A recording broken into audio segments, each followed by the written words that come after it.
New to charcoal grilling? Well, here are some hacks to get you started. Number 1, use a charcoal chimney starter to light your coals by filling it all the way to the top with anywhere from 80 to 100 briquettes.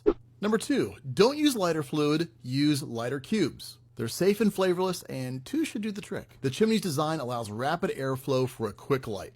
Your charcoal will be ready in 15 to 20 minutes. Now, no lighter cubes? No problem. Crumple up newspaper, stick it in the bottom of the chimney, and light. Number 3, your charcoal is ready when the top briquettes just begin to turn gray or when the smoke runs clear. Number 4, your charcoal needs zones. Now move the coals for areas of direct and indirect cooking, direct heat for searing and indirect for low temperatures and safety from flare-ups. Number 5, master precise temperature control with the vents. Open all for high heat and partially close for anywhere from medium to barbecue, low and slow. Number 6, empty your charcoal ash when done and reuse any leftover burnt charcoal that still has mass. Be sure to use these tips on your next charcoal cook.